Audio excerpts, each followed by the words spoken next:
I'm excited to learn from you and to share with you the ways in which your students and I interact about such important topics that are outlined in the Declaration of Independence, and to introduce to you the deleted passage that has been long ignored and that most people don't even know about. So I like to begin our study of the Declaration with a little story about a very violent battle that was happening. Oh, it was terrible. The loss of life was prolific, and the fighting was brutal, hand-to-hand, bayonets. And a young mother was standing on a hill with her little boy, and they were watching it, and she made him watch. And he found it hard to see. But she said, "Son, you are either watching the birth of a nation or the death of a nation." And just a few months later, her husband would be one of the signers of the Declaration of Independence, and he would be the second president of the United States, John Adams. And that little boy would grow up to be the sixth president of the United States, and his name is John Quincy Adams. He was also the first president to, after his term, be elected into the House of Representatives, where fighting for the principles articulated in this document, he died. He died on the House floor. He had a stroke and was carried from the chamber to a nearby couch, and he passed away in 1848. But from 1776 to 1848, John Quincy Adams never stopped believing in the Declaration, and I suggest to you that we must never stop believing in this document, because it has had, it has had global impact. So I tell that story because we were a nation at war prior to the writing of the Declaration of Independence. That battle was the Battle of Bunker Hill. It was in 1775, and the Declaration was 1776. People will often say, well, why wasn't George Washington part of the Declaration of Independence? Because that poor man was running from the British in New York, outmanned, outgeneraled, and he said, "I am mortified to the point of death." He had accepted the command of the Continental Army. Things were terrible in 1775. Colonists sent an olive branch petition to King George, who refused it and said that war was upon them and they best accept it. So this is sort of the setting for this document that still today has such international power and influence. So John Quincy Adams, who's someone that I'm particularly fond of, and I try very hard to encourage the children, the students, to love John Quincy Adams as well, said, "The truths of the Declaration are not limited by time and place. They belong to the nature of man in every age and every clime. They may be subdued, but they can never be suppressed." And so this was that small child. And now fast forward, the Declaration of Independence has served as the model for many other nations seeking independence. Some historians say 193 nations throughout history have used the Declaration of Independence as a blueprint for their own independence. So some that I've included here: Haiti in 1804, New Zealand 1835, Vietnam in 1945, Israel in 1948, and Kosovo in 2008. So interestingly, in the American Revolution, the Declaration also had a profound influence in Ukraine and Russia during this time period. So it's a document that has greatly influenced the world, but it also is an integral part of what is contained within our Constitution. So this is wonderful. Students actually studying the Declaration of Independence is quite time-saving because the crafters of the Constitution at the convention, they had the Declaration, and there are 27 grievances or 27 injustices or usurpations that King George had committed against them repeatedly over a period of years. And every one of those grievances is contained in the United States Constitution. So when you study the Declaration, you're also studying the Constitution. So I just wanted to introduce our reading tonight by contextualizing the importance of what we're doing and also how dangerous I think it is if we don't take the time to study the document. So if I can invite you to open your folder at this point, I'd like you to see discussion-based learning and Socratic seminar is transformational. And students respond so enthusiastically to it. And I learned so much from students. However, also developing a method by which to explore primary sources is, it just provides a foundation so that they can discuss with confidence. And so this is just a method that we go over in United States history at the beginning of the year because we're a primary source-based class. And so students will ask themselves, who created the source? What's the point of view? When and where was it produced? So I just wanted to share this with you. And I think before we look at the deleted passage that we're going to read and discuss, we just need to be sure we're on the same page, that we all really remember the Declaration itself. So we want to really appreciate the deleted passage. We need to really appreciate the document, and then I can share, we'll share together where that passage fell in the document. So did everyone get a folder? All right, it's quite exciting. All right, so let's start out. Would anyone like to volunteer just to read that first paragraph, which is what everyone knows? Lots of people are very well acquainted with the first and second paragraphs, and the rest of it we tend to sort of forget about, but we don't want to do that because there are some really special things about this document which will make the deleted portion even more fascinating. Would anyone like to read? Oh, thank you. The unanimous declaration of the 13 United States of America, when in the course of human events it becomes necessary for one people to dissolve the political bands which have connected them with one another, and to assume among the powers of the earth the separate and equal situation to which the laws of nature and of nature's God entitle them, a decent respect to the opinions of mankind requires that they should declare the causes which impel them to the separation. So thank you. That was beautifully read. Thank you so much.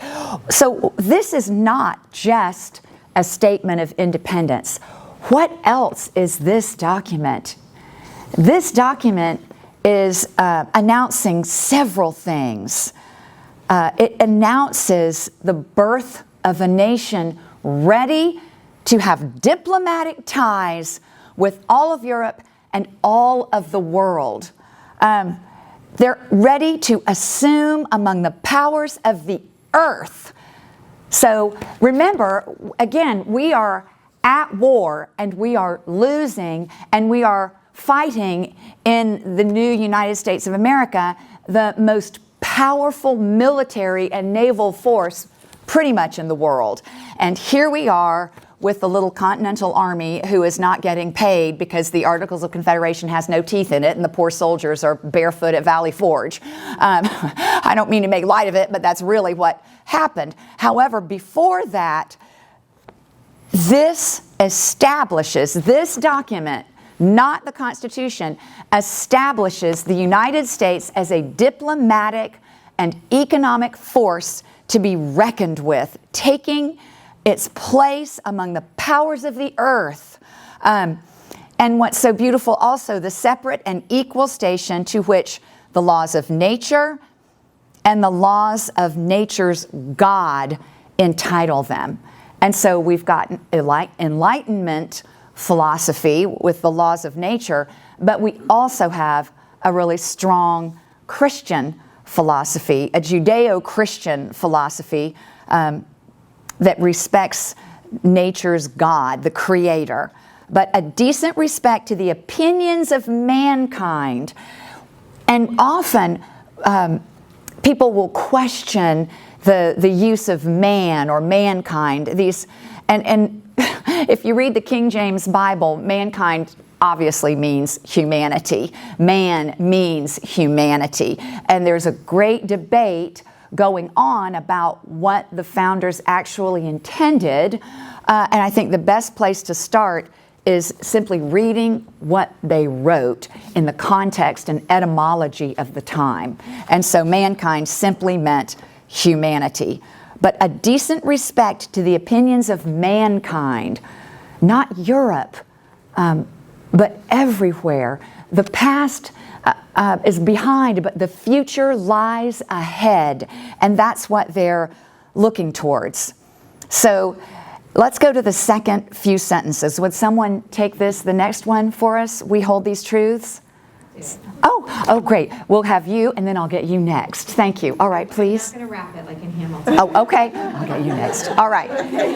You go ahead. Hold these truths to be self-evident that all you're men are next. created equal, that they are endowed by their Creator with certain unalienable rights, that among these are life, liberty, and the pursuit of happiness, that to secure these rights, governments are instituted among men, deriving their just powers from the consent of the governed, that whenever any form of government becomes destructive at these ends, it is the right of the people to alter or to abolish it, and to institute new government, laying its foundation on such principles and organizing its powers in such form as to them shall seem most likely to affect their safety and happiness.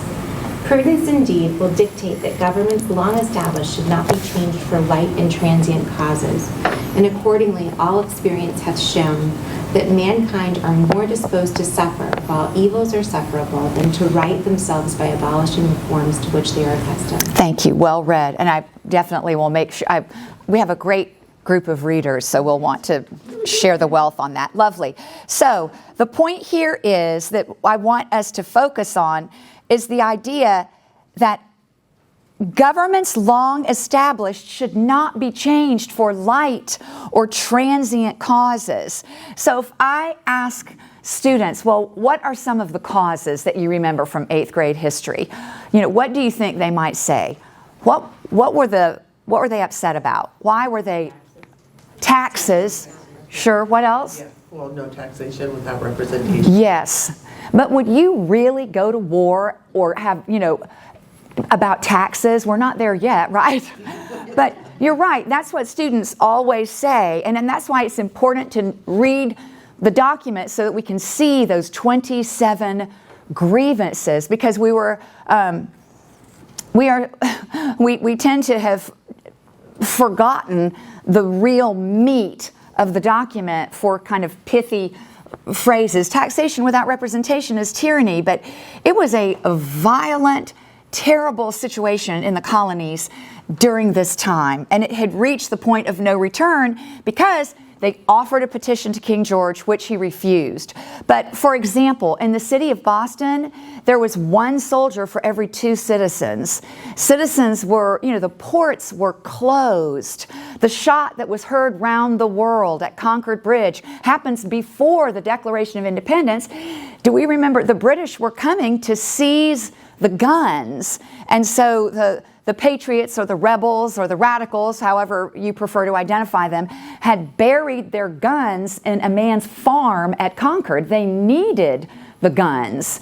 Murder had happened, and atrocities on both ends. And we must remember that there were lots of loyalists and there were lots of patriots. But I do want to just ask you, because I want to make sure we get to the document, to take a look at those grievances.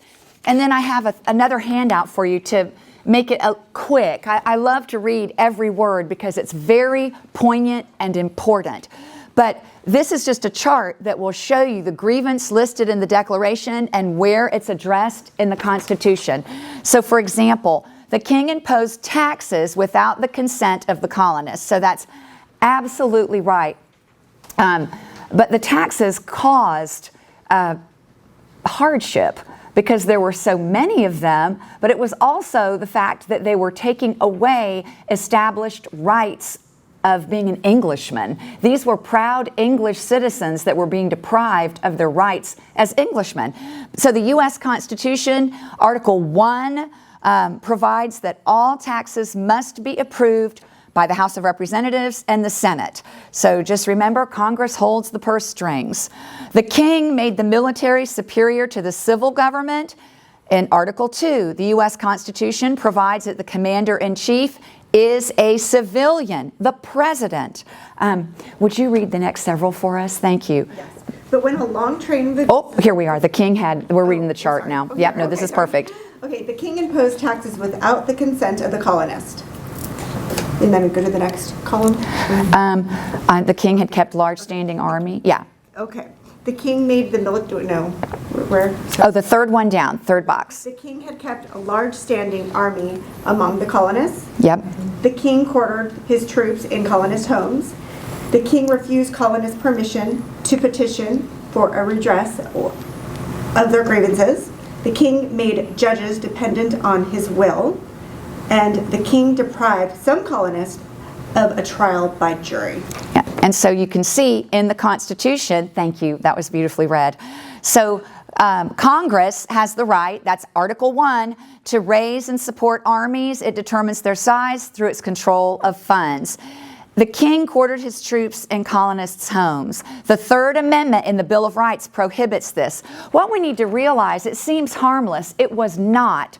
There were unfortunate circumstances where these soldiers would attack a daughter. There are documented instances where the daughter was attacked by a soldier, and the father, in defending the daughter, would then be arrested and sent to England to trial, where there would be, of course, no presumption of innocence, no witnesses, but it was absolutely terrible to feed, clothe, and shelter a soldier that was armed when your weapons were being taken away, and the soldier would then, of course, be able to attack your daughter and not be held accountable by the law. So things like this really happened, and in other instances the soldiers became part of the family and then disappeared and became part of the new United States of America. But we have to remember that it was like what we see in movies today when we're looking at these war movies. This was what it was like. It was very difficult, and things were terrible. So there was no right to a fair trial. The judges were appointed by the king and dependent on his will only. So you see Articles 1, 2, and 3, as well as the First, Third, and Sixth Amendments. So if you want to know the Constitution, read your Declaration of Independence, and you'll see lots of overlap and similarities. So Jefferson is tasked with writing this declaration. John Adams was the first choice, but if you've ever seen the movie 1776, the Broadway musical, have you ever seen it? It's adorable. And so John Adams is like, I have a terrible personality. It has to be you. So Thomas Jefferson writes the Declaration, and he includes a passage that he was forced under duress to delete.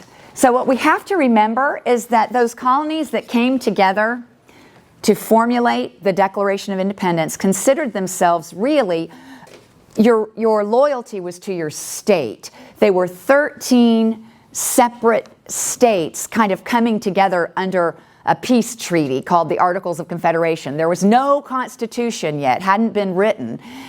So Jefferson includes this in his original Declaration of Independence.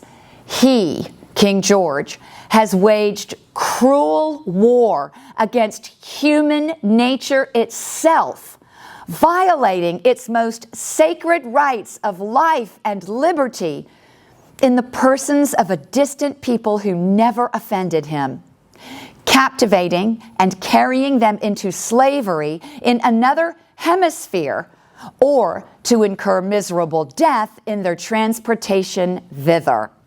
So what is Jefferson talking about? Slavery.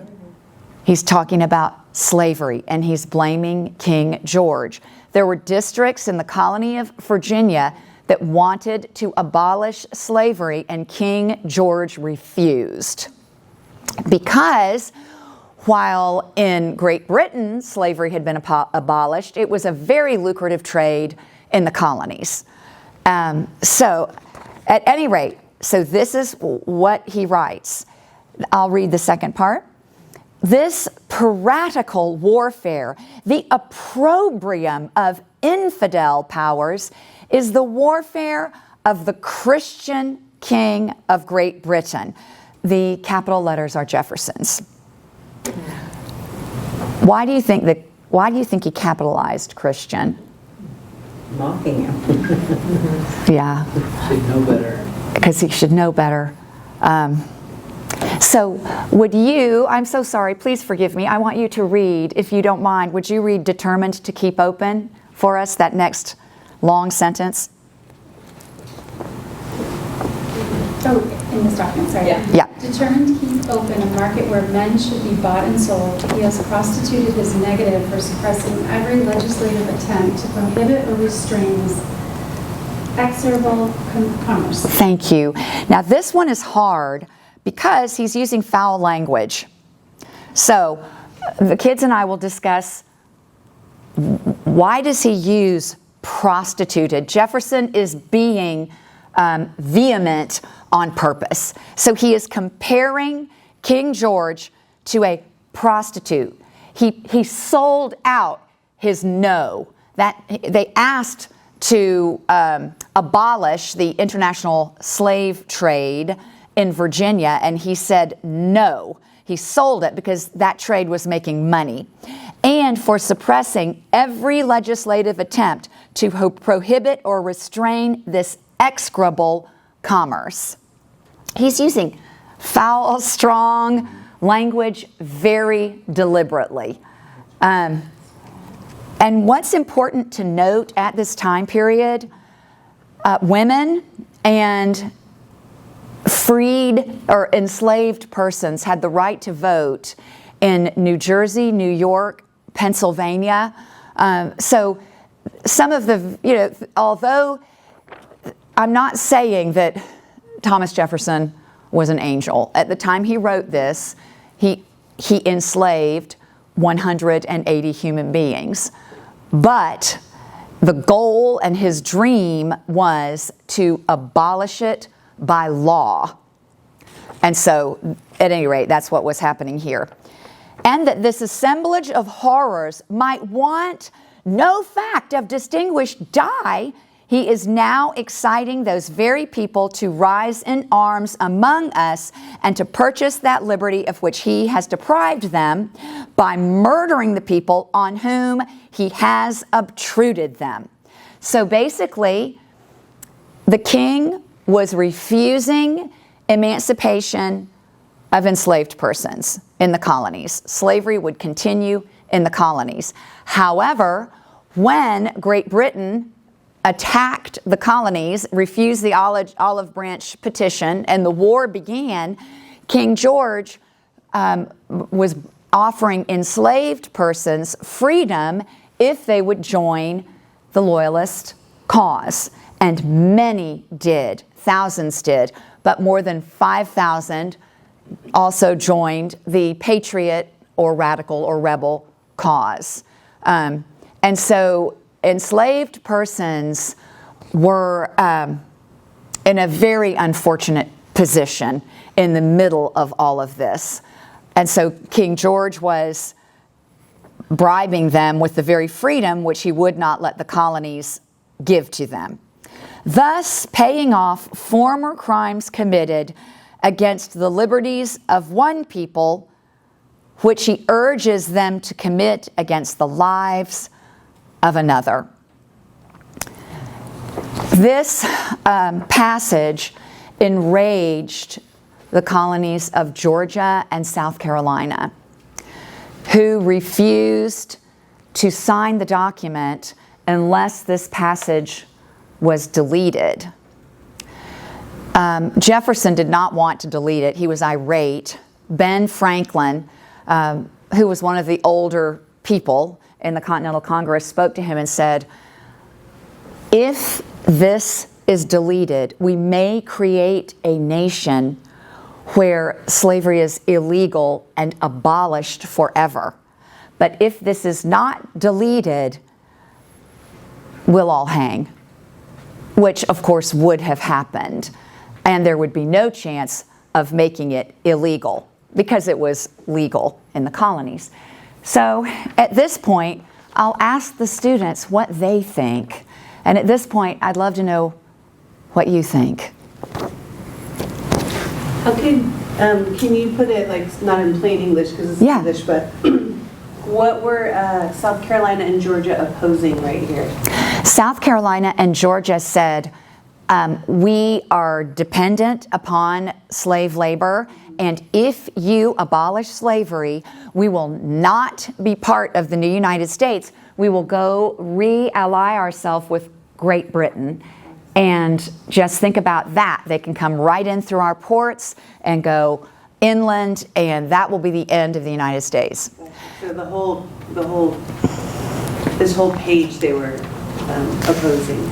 Yeah, this whole page Jefferson wrote saying that slavery is not what this country wants, which is why he used the specific verbiage in the first part of the document that we read together. He talked about, all mankind. He uses non-specific, and all this specific language, he's clearly talking about all humanity. Is this an idealistic document? What do you think about this deleted passage? What does it say about Jefferson? How do we put all this together?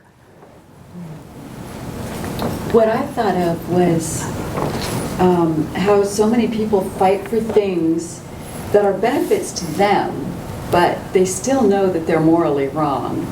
So, a lot of people throughout history and today, will argue about taxes and, the benefits, and who wants to pay more, or what do you get more, or whatever. So I think it's great that, even though he obviously was benefiting from slavery, he knew that it was absolutely the wrong thing. And it just shows a lot of his stature. It's so heartbreaking. Thank you for that good point. The colony of Georgia was founded to be an anti-slavery colony forever. And it's just tragic that it did not stay that way. The person that lobbied the governor and was able to flip it into being a slave colony did so because they wanted to build an orphanage. And the labor was it was hard because of the climate. Yeah. Does anyone else have questions or comments about this? Is it? I think I'd say that it was probably a wise move to delete this from that particular document because they had to get something done and otherwise everything was okay. But I wish they would have tucked it in at the end somewhere or put it in an amendment for pork barrels or something. That's the big question among historians. Thank you for saying that because I've never heard anything like this, and I think this would make a big difference in our country if people knew this did exist. Well, historians argue because they say, what if this had been in the document, even if Georgia and South Carolina had walked away, wow, what a virtuous document, and you can't know what would have happened. So perhaps we would have had a very successful nation, and it would have been like Moses and the parting of the Red Sea. We would have seen a miracle. Or we don't know. We just don't know, but it is a statement that's strong. And then it's hard because it comes from Thomas Jefferson. Yeah. how was this preserved? And then when was it revealed? Because that's great. First time I've ever heard about it. It's been around. It was preserved in his papers, the Thomas Jefferson papers. And so let's see. His papers were 1950. Yeah. But they were papers from 1760 to 1766, or 76. And then let's look back and see who can find what it was replaced with. So they took it out and then it was replaced with something. And see, I wish I had a little treat. If we were in my class, I would have candy or something. Cookies out there. Yeah.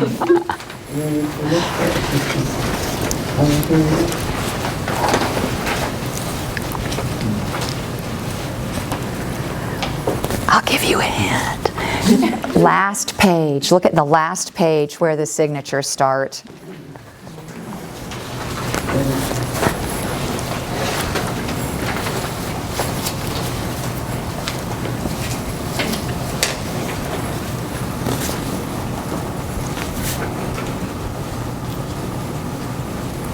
The Nor have we been wanting about the British Brethren, that part?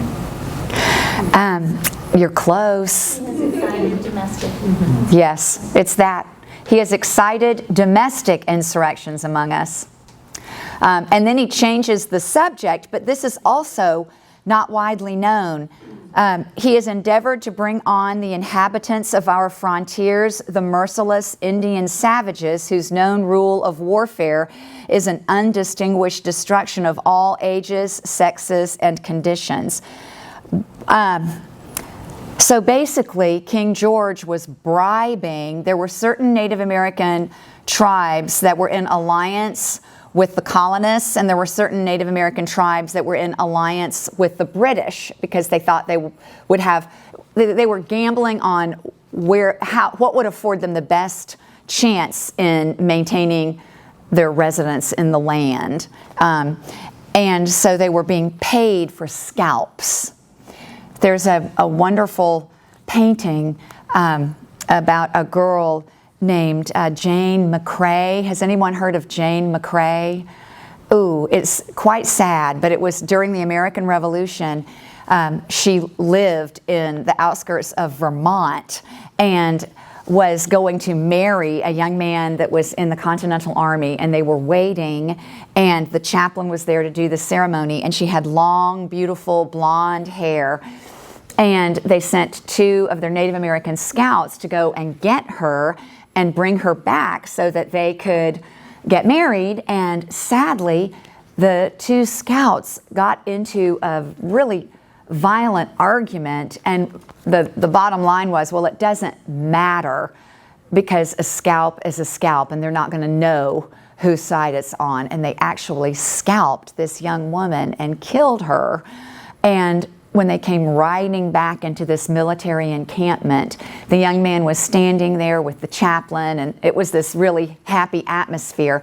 But then this Native American brave came in, and he had this scalp hanging down, and he recognized it as his fiance's hair, and he collapsed and unfortunately had a nervous breakdown and was never able to recover from that. And so there's a very famous painting because this event obviously spread like wildfire throughout the colonies. But at any rate, it's hard to read this language, though. It's hard to read this language because we just don't like to,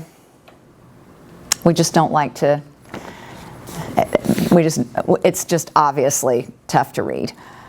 But that whole deleted passage turned into 1, 2, 3, 4, 5, 6, 7 words.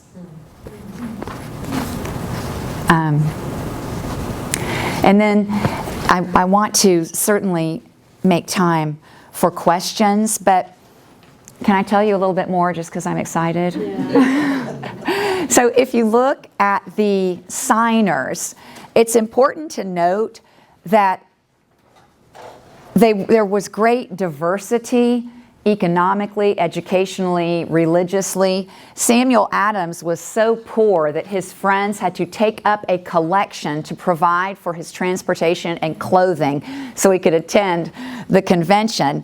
Then you had poor Caesar Rodney, who was just dying and ill, but he came back to sign the document. Benjamin Rush was a physician.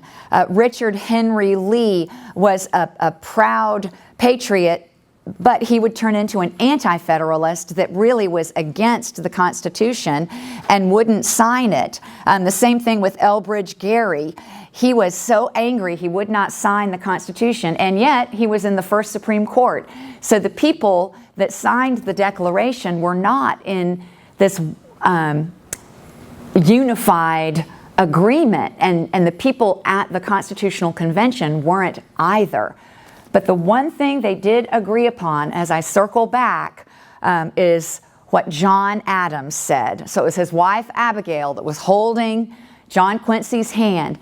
John Adams said, "This government is built upon the pillars of morality and virtue.